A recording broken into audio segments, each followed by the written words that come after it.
prayer to keep her brother Bobby in prayer for his salvation in Colorado. And he has a health need with aortic valve that needs to be replaced. And he's got a number of needs. Most of all, he needs the Lord. And he's involved with the church out there, and the gospel preaching, and gospel movement. So pray that the Lord can touch his heart. Well, physically, yes, but spiritually is what I was referring to there. Well, the kids are off to children's church and they're all excited. I appreciate Mike and Karen teaching.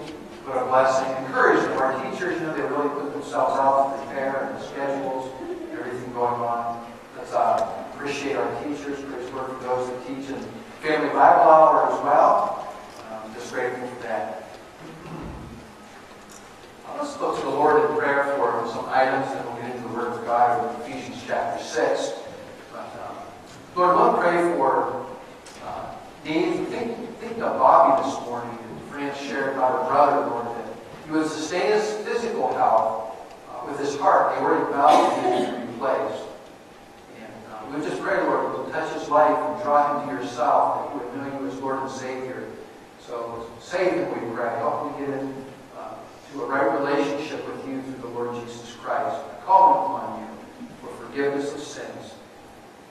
Lord, we want to thank you for Jenny doing so well, even though they had some complications with her back surgery.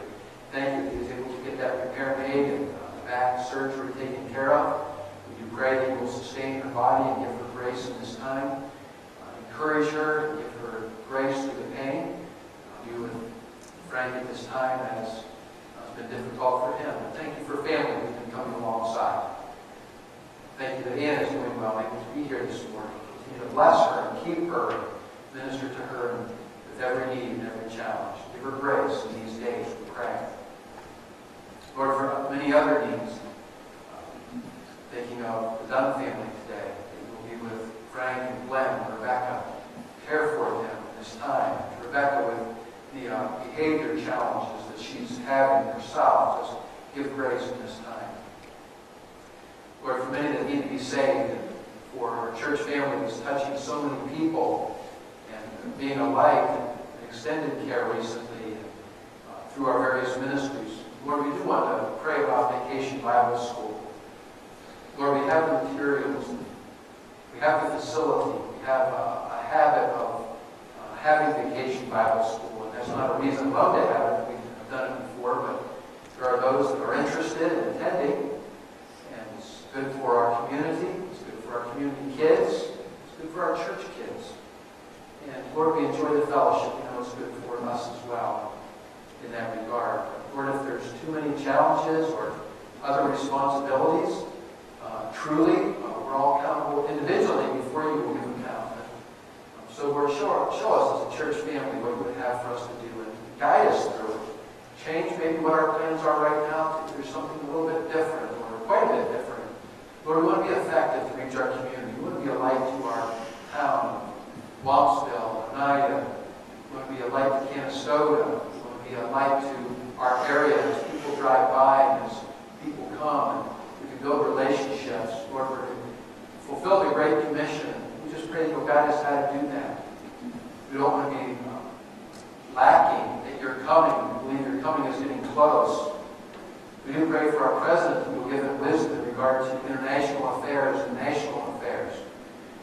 Guide this team and those who give him counsel, help them to have correct and truthful information, wise and right information in regard to truth and error, holiness and sin, that righteousness will prevail. So please guide that good decisions be made in regard to North Korea, Iran, Syria, Russia, many other places around the world where things are happening, Israel, Iraq. We would just pray for our persecuted brothers and sisters in Sudan, and Turkey, and other countries, North Korea, that know you and yet are persecuted, tortured, enslaved, imprisoned for one thing, for being a Christian like us, for believing in the Lord Jesus Christ. We pray that you'll give them grace and help their testimony to shine, that those around them would also be saved. You would torment and their trouble from them be our desire. We would give them relief, and in the midst of it even, give them grace to carry on. Lord, for others here today that are facing physical challenges and needs, we pray that you will continue to give healing and strength. Give us health in our bodies. Help us be good stewards of our rest, of our eating, and of our activity, of our work, and our leisure. We do thank you for America and the freedom that we're enjoying, and for those that have given their lives, some that are crippled in various ways, some that have given much. We do thank you for our military, for our police.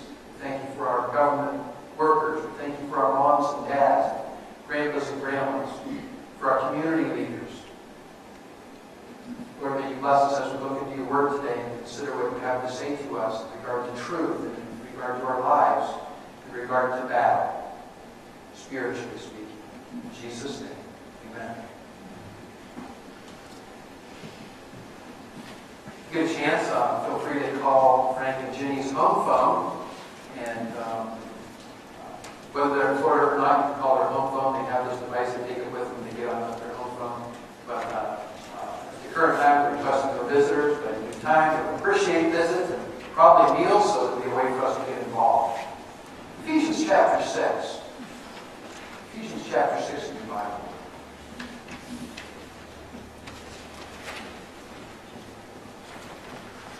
David Brandon writes this: "The world has changed drastically since my dad stood his ground against the enemy in World War II. Back then, he and his brave comrades fought against nations that were threatening to destroy any country that dared stand in their way. Dad took a bullet in the leg and suffered the painful effects of that injury for the rest of his life." Maybe you're here today and you have a loved one that your history has fought for our country, or maybe you served in our military. We thank you.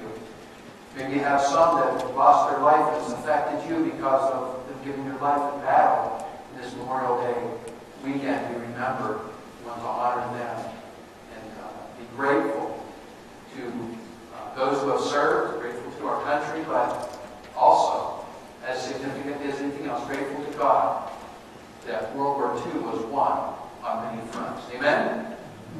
What would this world look like today if Hitler had won, or Mussolini, or Japan, the Pacific? Things would be much different today, wouldn't they? God answered prayer and God brought victory. We owe a debt of gratitude, David Brandon writes, to the men and women who fought in the war. Their bravery issued from a cause they believed in, a mission they were willing to die for.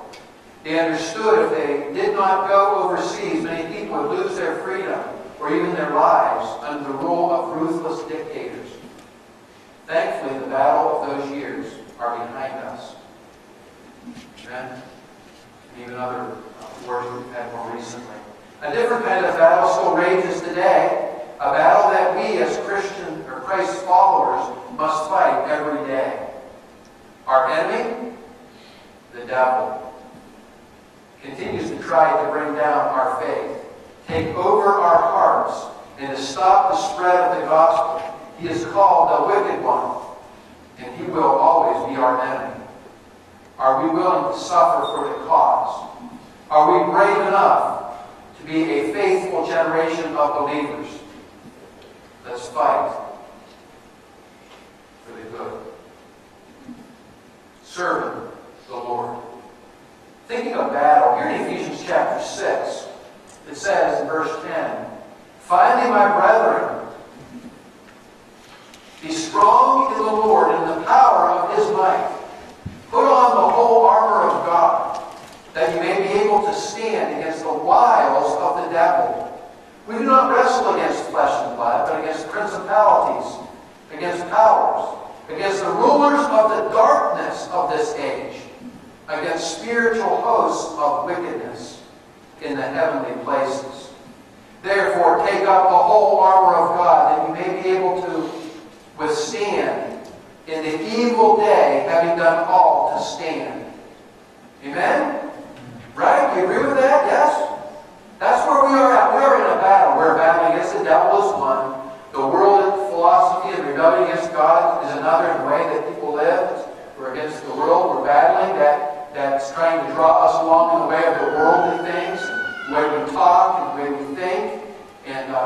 There was something on TV the other night, and all at once, he started swearing. I hadn't heard swearing in this particular program before. I couldn't believe it. What in the world? And they just bring it in a little bit at a time. The world is trying to draw us away. We need to fight against the world. Also, our own flesh is seeking to lead us astray. Our own inner desires, pulling us into the darkness. It's as if I was standing on the platform, and being if we were the same size, and I was trying to pull you up. The gravity would be on your side. The flesh is trying to pull us down.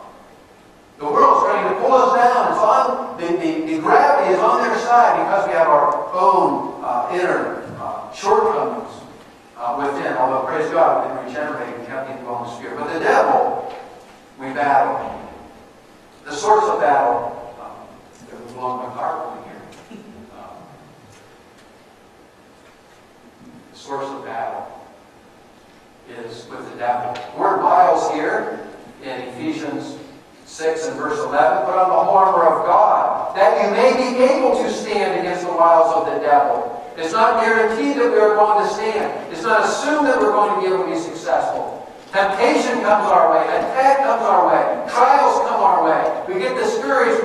We get selfish at times. And we're drawn away. It's wiles. And the Greek word there, that's the transliteration into English, methodia, is this cunning, scheming plans that he is working to bring us down, slow us down, stop us. And I want to challenge you, and I am along with you, that I want to go on for God. I want to stand against the devil's temptations. He is the source. He is the enemy. And he is the devil himself that's against us. 2 Corinthians 2:11 says that we must not be ignorant of his devices. We're not ignorant of his devices. We need to know how he acts and what he's doing.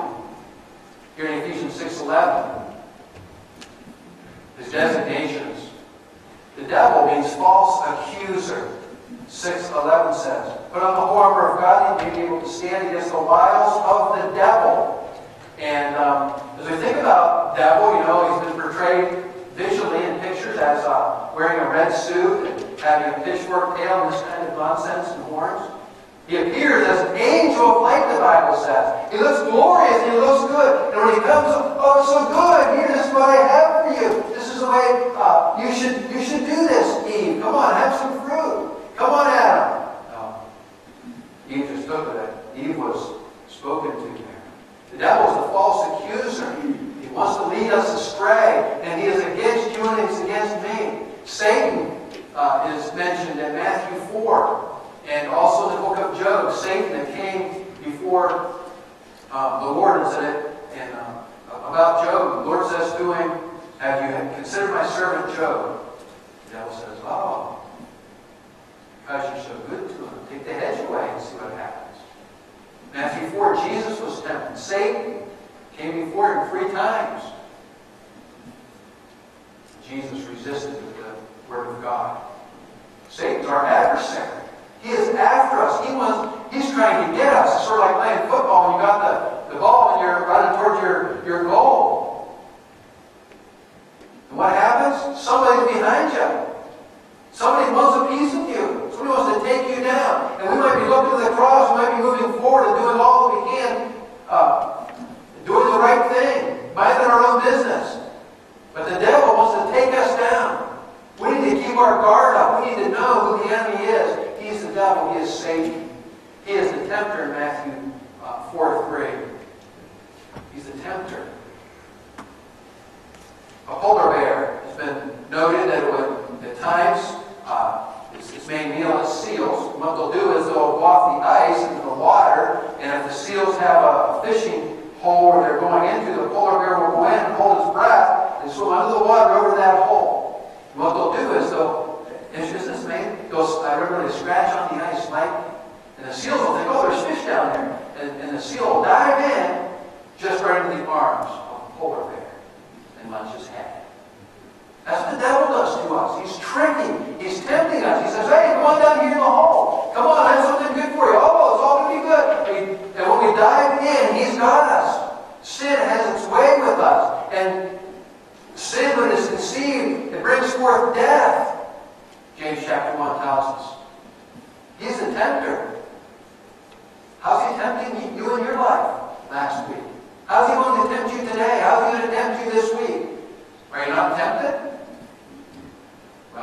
so we can grow in our Christian life, or when we separate ourselves from the worldly crowd that's going those places, doing those things, separating ourselves from that media that does those things and presents this lifestyle. Yes, maybe we won't be tempted as much. That's a good thing.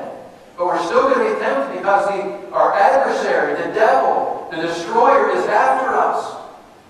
That he might accuse and destroy our testimony. John chapter 8, verse 44, he's called a murderer and a liar. He wants to murder us. Do you think that if the devil, if God would allow, do you think the devil would love to take your life physically? He'd just love to kill you and be all over it.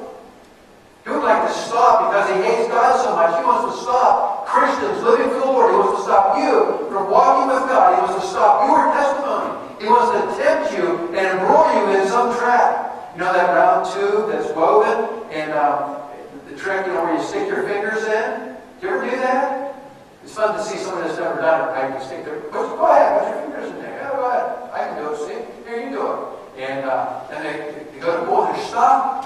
Like the monkey with his hand in a knot hole. It's getting a knot or something. Some tree in there, but it won't let go. And it's trapped. The devil wants to do these kinds of things to us. When we fall for his tricks, he wants to murder us. And he's lying to us. He's the father of lies. And we need to know who our enemy is if we're going to be successful. An army will not win the battle and without knowing the enemy. The intelligence corps play a vital part in warfare because it enables the officers to know and understand the enemy. Unless we know the enemy, who he is, where he is, what he can do, what his plans are, who he is attacking, it's difficult to defeat him, to stand against him. We find here in Ephesians 6 several names given that will help us understand who the enemy is. He's called the lion. A lion. It's powerful. Can you wrestle a lion and make it? Would you win against a lion? We need to take that name very seriously. The devil is as a roaring lion seeking to be made devour. It's a serpent, a dragon, angel of light, the God of this age. It's who he is.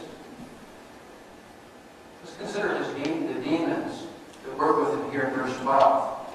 It says, "For we wrestle not against flesh and blood." We are not wrestling, folks, against people primarily. You say, well, that person, they are so this or that, they're so hard on me. You know what? We need to pray for that person because the devil may be using them to attack us, to cause us trouble. Revelation 12 and verse 4 speaks of a third of the angels that fell.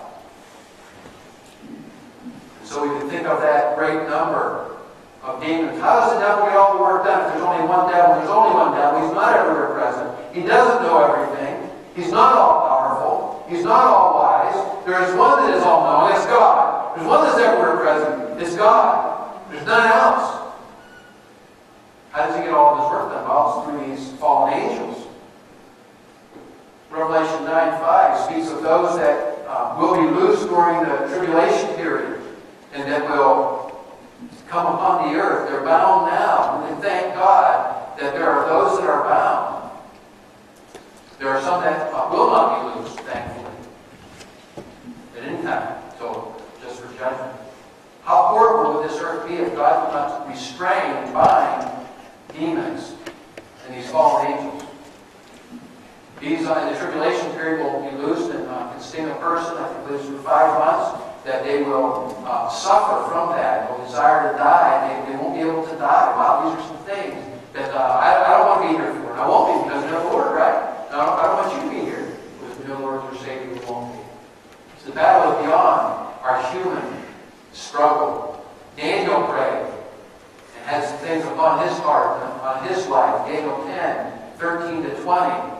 Reveals an organized struggle against God's angels and for control of the affairs of nations. The demons were fighting against God's angels. And Daniel persisted in prayer and kept on praying and seeking God. And God moved in a mighty way. And angels that were involved over nations of Babylon and others of Greece and so forth were involved there in Daniel 10, 13 to 20. It's just amazing reading to understand some of these things that are going on.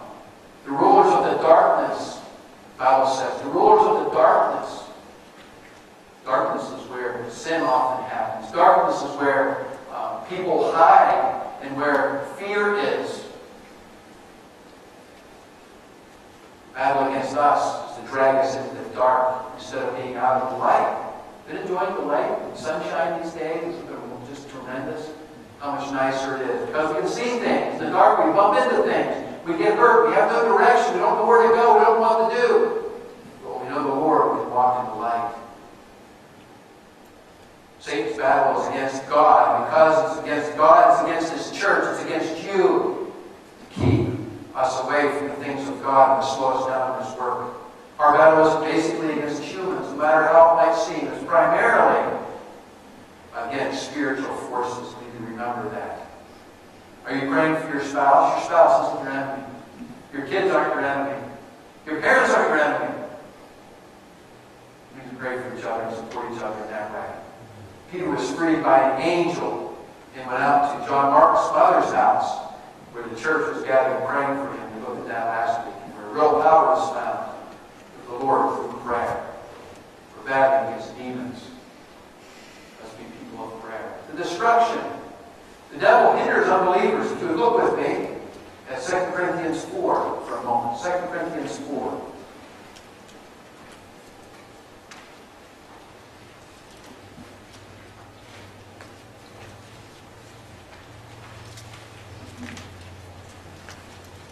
It's important we get the gospel out because of what it says here. 2 Corinthians 4:3 and verse 4 then. But even if our gospel is veiled, it is veiled to those who are perishing. The gospel is veiled. If people can't see it, if we're keeping our gospel secret, if we're not getting the gospel out there, who's it guarded from? Who's it veiled from? Those who are perishing, those who need it the most. Verse 4 says, whose minds the God of this age has blinded, who do not believe. That's the problem. You have not yet believed. And the devil's keeping them in the dark. Lest the light of the gospel, of the glory of Christ, who is the image of God, should shine on them, as it were the warm, invigorating sunlight of the gospel in their darkness. Verse 1 of chapter 4, if you look back there with me. Therefore, since we have this ministry, as we have received the mercy, we do not faint. We do not faint. We do not lose heart. We keep going. We receive this ministry of the gospel we have. And let's do what we can for the work of the Lord. Vacation Bible School, with Pumpkin Fest, with other opportunities as we serve Him. Praise God for a tremendous extended care.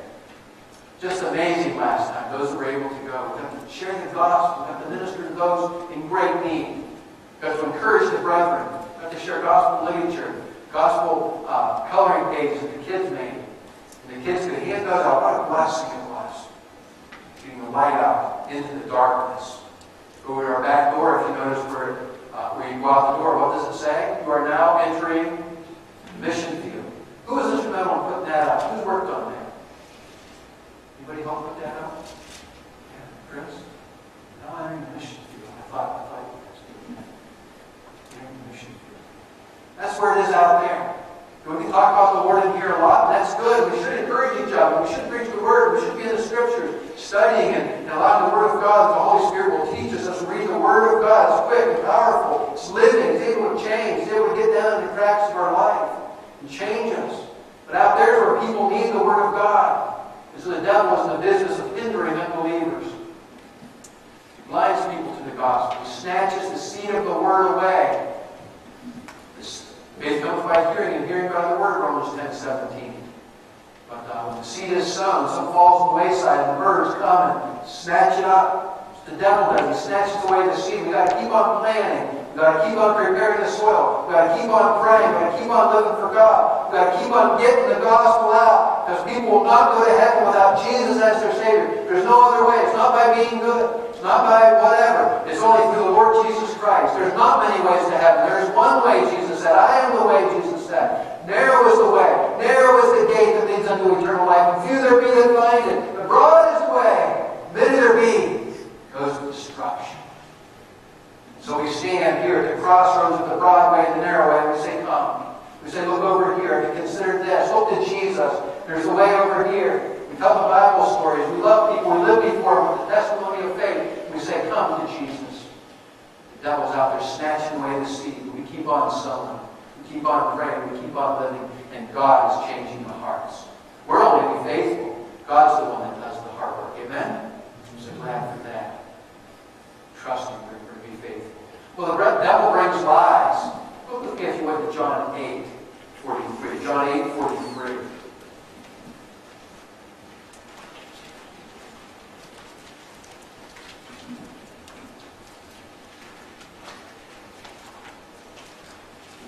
John 8:43 and 44.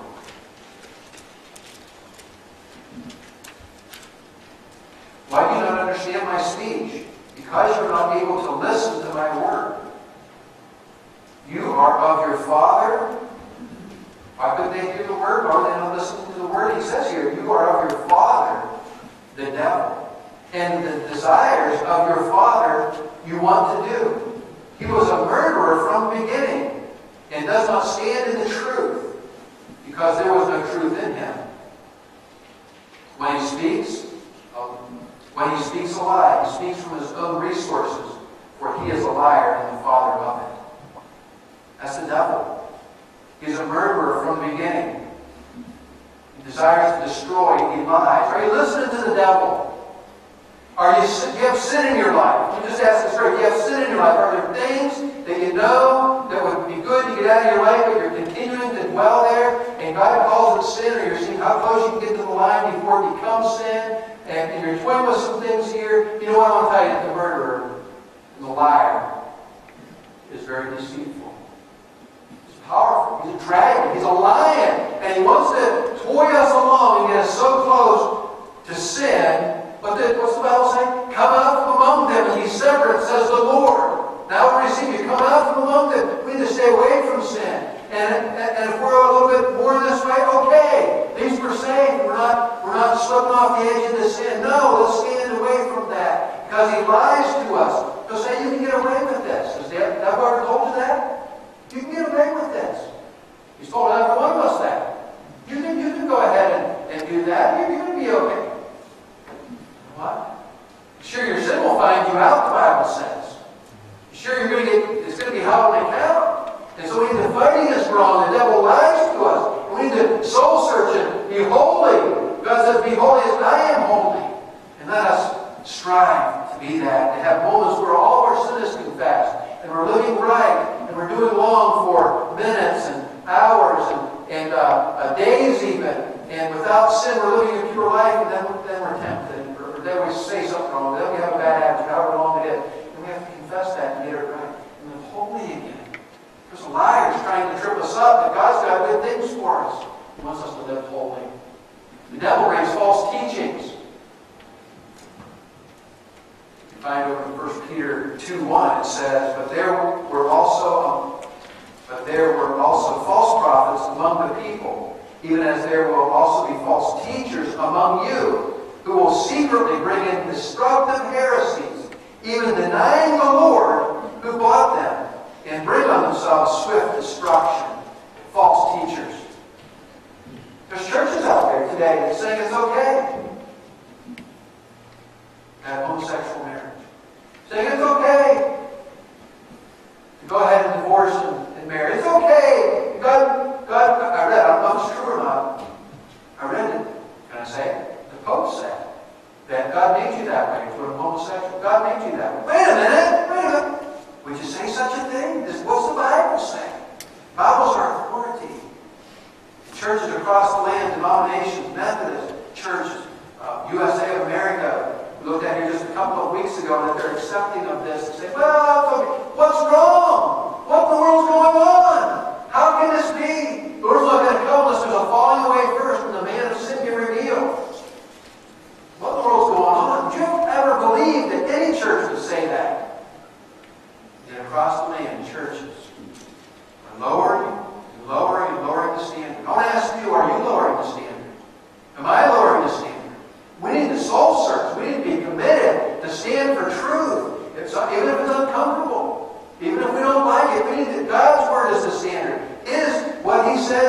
right is right. What he says is wrong is wrong. And the devil's bringing in false teaching. He wants to lead astray. It would be much easier to say, well, yeah, sure, everything goes.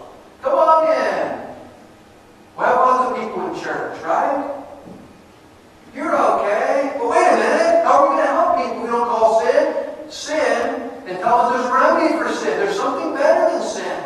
There's hope in the Lord. There's a purpose for life. There's purity. There's a hell to shine and heaven to gain through Jesus Christ. That's why Jesus came and died. That's what Christmas and Easter is all about. The false teachers would have us do something else. In 1 John 4:3 and following says it's the spirit of Antichrist.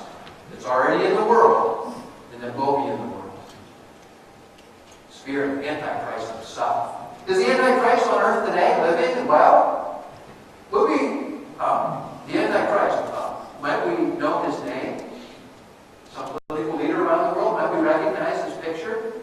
We don't know who the Antichrist is. We won't because we take him in the rapture. But when he signs that peace treaty with Israel, then those tribulation dwellers will know. That's him. And they'll know. Maybe it's somebody that's alive today. We don't know God's timing. I think the devil's always ready to bring in disaster on the earth. It's all in God's time. He's sovereign and in control. The devil brings in false teaching.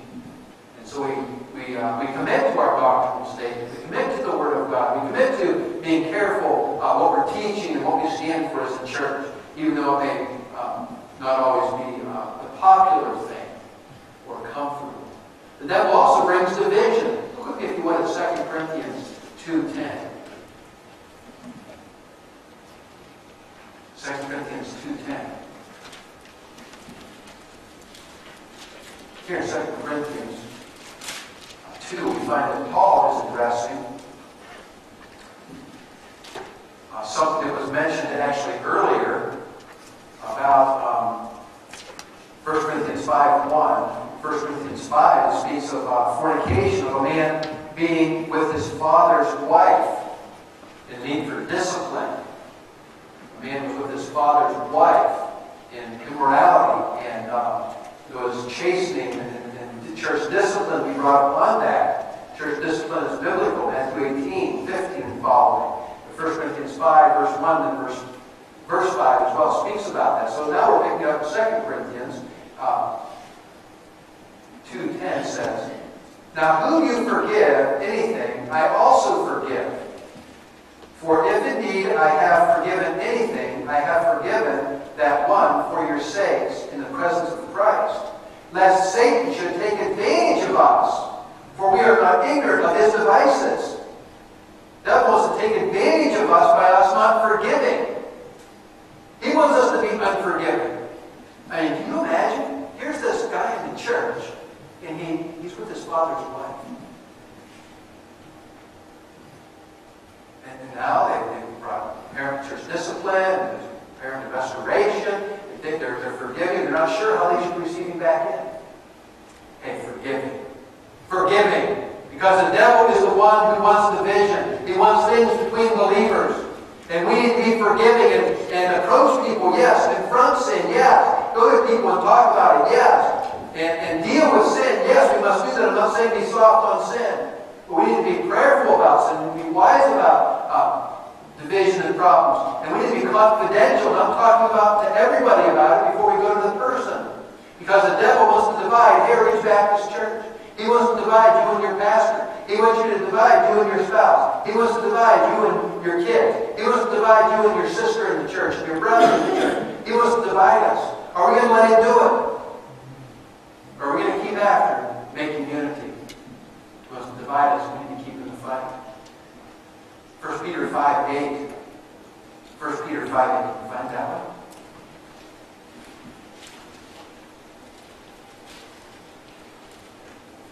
Peter 5:8. The devil desires to devour. He desires to destroy us. This word devour again in the verse talks of swallowing and devouring, chewing as it were. 1 Peter 5:8 says, be sober.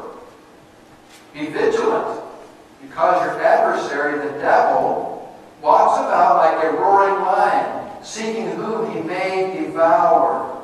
We need to be sober. We need to be alert and attentive. We need to be sharp. Are you sharp? Are you being vigilant? Are you being watchful? Yes, you're here this morning. Praise God for that. That helps us to be watchful. Keeps us going after God and pursuing Him and His Word and living right. Because your adversary, the devil, walks about like a roaring, seeking whom he may devour. The word devour is used, translated in Matthew 23:24, as to swallow. Peter strained at a net and swallowed a camel, Jesus said. They swallow, as it were, you strain at a net, you swallow a camel. 1 Corinthians 15:54 says, death is swallowed up in victory, completely taken care of in victory through the cross of Christ. 2 Corinthians 2:7 says, swallowed up with sorrow. People are overwhelmed with sorrow. 2 Corinthians 5:4, mortality is swallowed up of life. And in Hebrews 11:29, describes water rushing in on the Egyptians that were pursuing hard after the Hebrews to destroy them. And that water, as the Red Sea closed, paints a vivid picture of Satan's ultimate goal and desire to completely drown the believers' testimony, life, and usefulness. The devil wants to destroy you. He wants to devour. It's like the Red Sea closing in. If he could, he would slam the Red Sea's water down on you, and you get at the bottom of the Red Sea. That's what he wants to do. He wants to take you out. Are you standing against the devil? You know, it's easy to get out there and enjoy life. A lot of good things going on. We're busy. We're getting worked on strengths here. There's lawn work and all that, right? In relationships and plans for the summer, starting the summer season now. This weekend, that people picture it that way, right? Now let's be on guard. The devil wants to take us out, destroy us. The devil brings suffering in John 10:10. Speaks of suffering. The thief does not come except to, what does the thief come to do? To steal and to kill and to destroy. The devil wants you to suffer and he wants me to suffer. God allows those times of suffering. 1 Peter 4:12-14 speaks of that. That passage talks about suffering in verse 13. Reproach that comes upon us, verse 14. Shame. We be ashamed, verse 16. The accuser of the brethren who accused them before our God day and night has been cast down, Revelation 12:10. There's a day coming when people will be cast down, and they will overcome him by the blood of the Lamb and by the word of his testimony.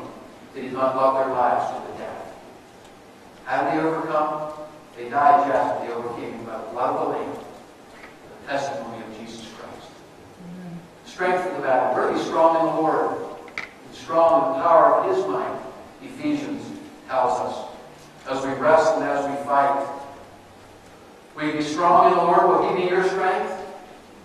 We're going to spend some time looking back at John 15. We don't have time. He says, abide in me and I in you. How's your relationship? Are you being strong in the Lord? Are you abiding in Him and His words in you? Are you keeping in the Word? Are you spending time talking to God? Prayer. This is our lifeline. This is our strength. How much time do you spend meditating and praying, reading the Word? Without that, we are going to be weak. Spending time in church, that's where we get the Word and worship and sing. All these things minister. Christian fellowship, that all ministers to us. Abide in me. The words abide in you. Philippians 4:13. I can do all things through Christ who strengthens me. What does He want us to do? Well, this Joel passage is just powerful. I was reading and I wanted to look at that. Let's look at that briefly. Can you find Joel again? It's after the Psalms. Isaiah, Joel, Amos, Obadiah, Isaiah, Jeremiah, Lamentations, Ezekiel, Daniel, Hosea, Joel, Amos, Joel, chapter 2, verse 12. 2:12. It says here in Joel 2:12.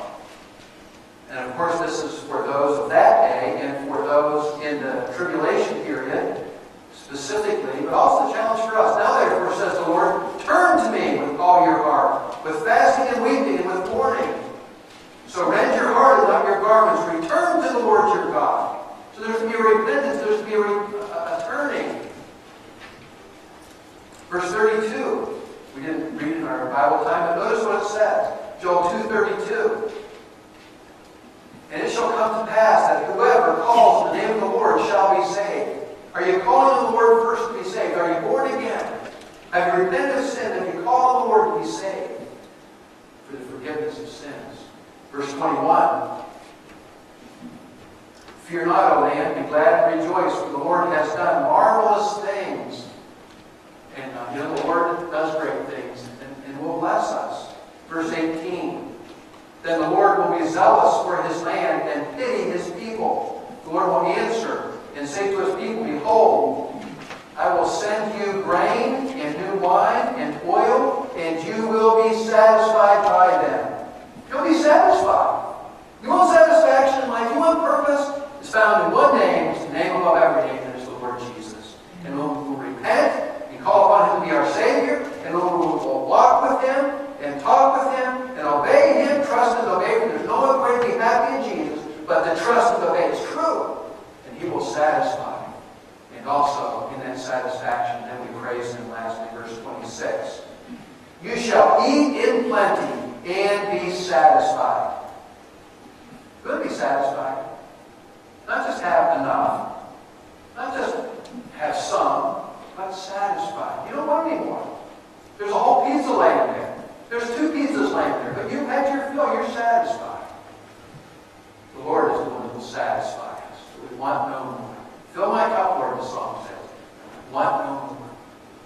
And then we praise him for that. It goes on, you shall eat in plenty and be satisfied, and praise the name of the Lord your God, who has dealt wonderfully with you. Oh, let us praise him. Amen?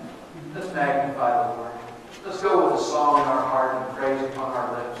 Let's thank him for the greenery, the flowers, the butterflies, plants, things, flowers blooming. So let's praise him for the gems and the flowers, the blessings that we find in the Word of God, and how he walks with us, and how he is our strength in the battle.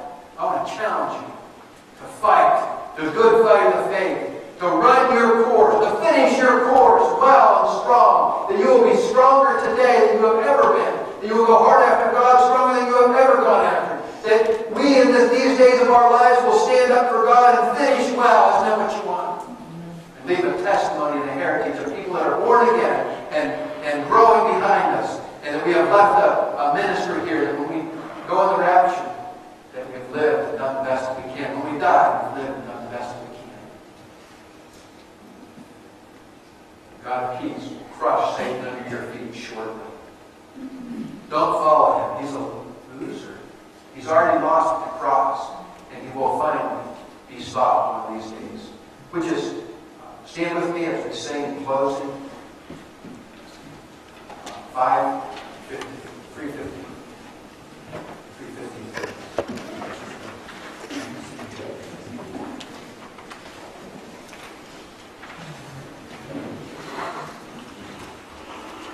You know, your brothers are in the battle, your sisters are in the battle. They need your encouragement. You say, well, I'm going well in the battle. I'm going well in the fight with temptation and all that the devil's thrown at me. And things are pretty calm right now. Who's your brother that needs a friend and encourage them? God designed the church for fellowship for a reason. Let's sing.